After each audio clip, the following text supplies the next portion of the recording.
students. Once again, I welcome you all to the online module of academic writing. In today's session, we are going to discuss about plagiarism. What is plagiarism? When it occurs? How it occurs? What are its consequences? How to face plagiarism? How to overcome plagiarism? How to detect plagiarism? All these things will be discussed in detail in today's class. I am B.Varun, working as Assistant Professor in the Department of Mechanical Engineering. If you have any queries regarding the academic rating or this particular module, plagiarism, you can contact me over varun.me@srit.org, or you can contact me through bvarun.me@gmail.com. To write well, express yourself like the common people, but think like a wise man.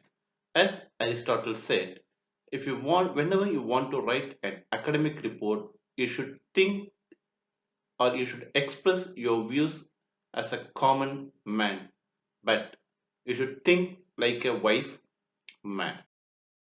What are all the outcomes? What we are going to expect today? What are all the things we are going to understand?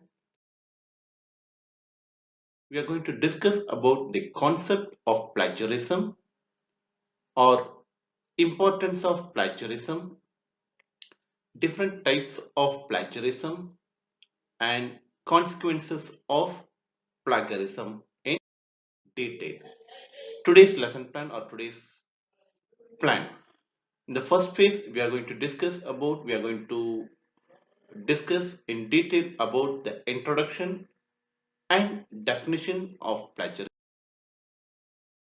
We are going to see the different types of plagiarism.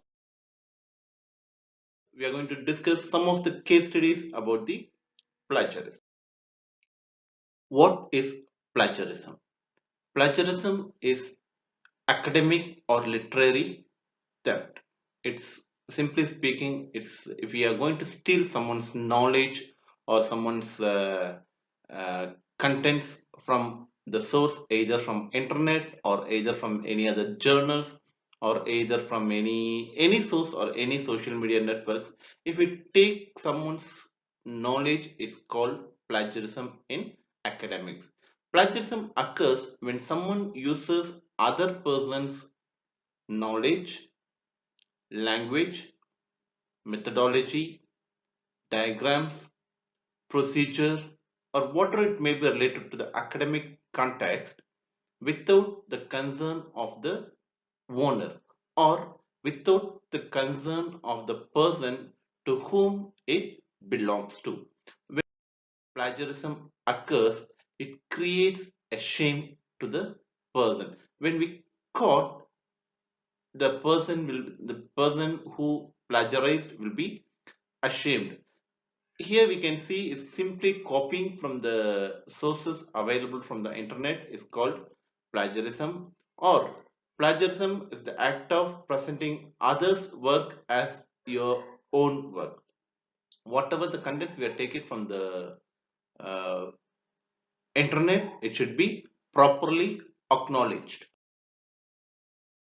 According to Merriam Webster dictionary, what does the plagiarism means, or what does plagiarize means? Plagiarism is to steal and pass off the ideas or words of another as one's own. If we steal or use someone's words or ideas or letters as your own is called when to use another's publications or to use another's methodology or to use another's diagrams without crediting the source, or to commit literary theft.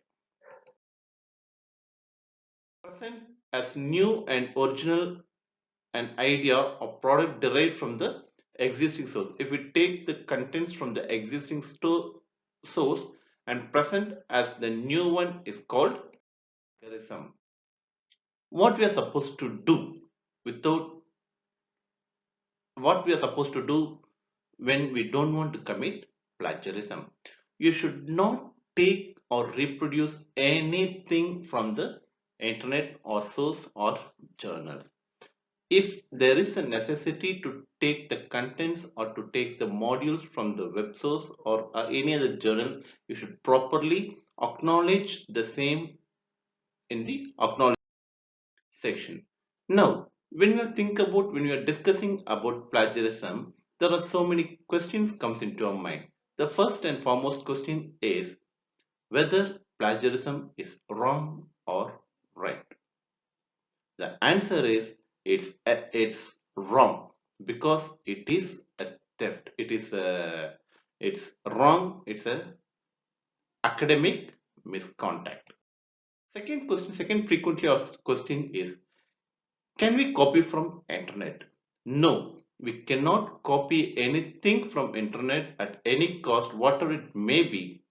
All you need to do is give credit to the source from where you're taking or from where you're using the details. Third question, how to cite when there is no name of anyone?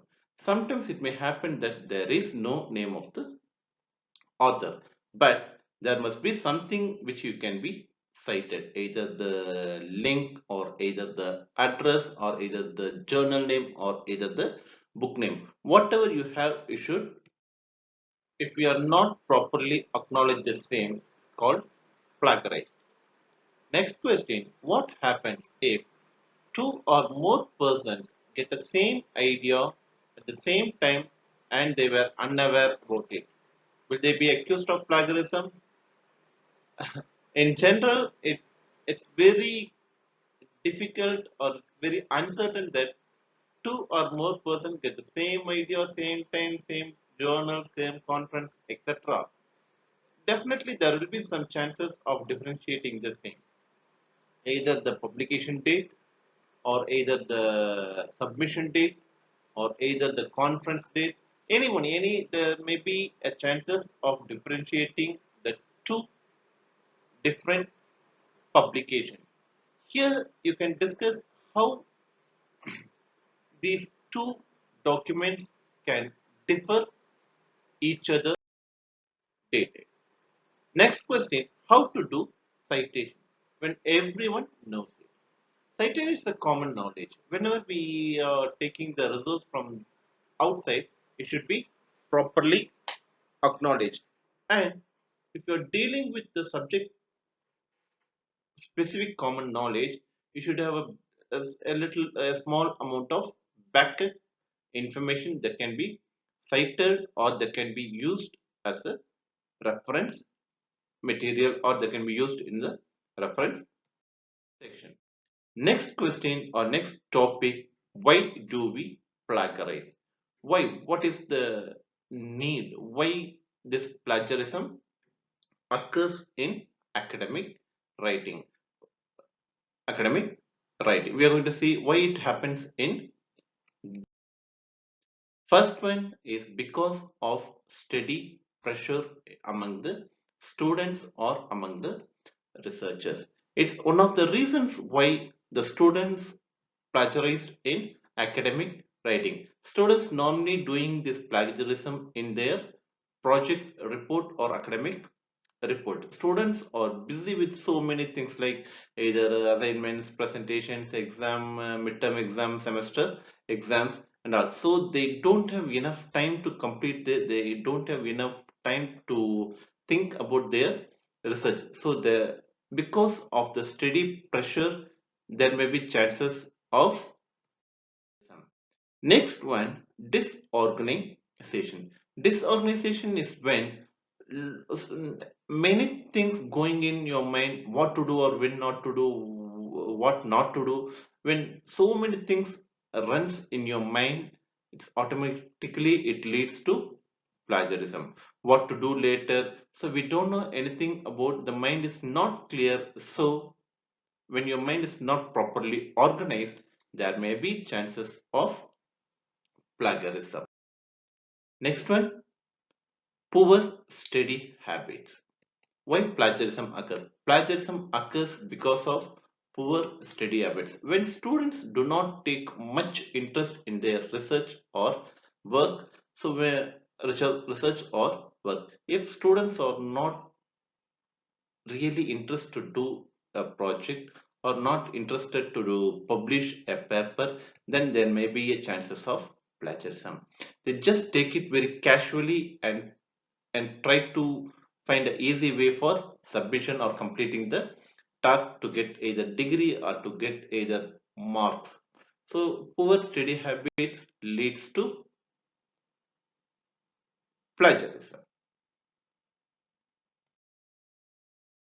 Next important thing is English as a foreign language. So students or many researchers thinks that English is a foreign language. The language is a problem, or language is the reason for plagiarism. They are not comfortable in writing English. They are very much comfortable in writing their own mother tongue, but they feel difficult or they feel uncomfortable in using English knowledge, which can also leads to the. And next one, lack of strict academic discipline. It leads to the plagiarism. Lack of understanding about the plagiarism, lack of uh, understanding about the implication of plagiarisms, all these things leads to plagiarism. Next important thing in plagiarism, or why do we commit plagiarism, is an careless attitude. Just like that, we are copying or we are using the resources from the internet and we are making use of as their own, is leads to the, it leads to plagiarism. These are the additional links that which can be supported to understand more about plagiarism.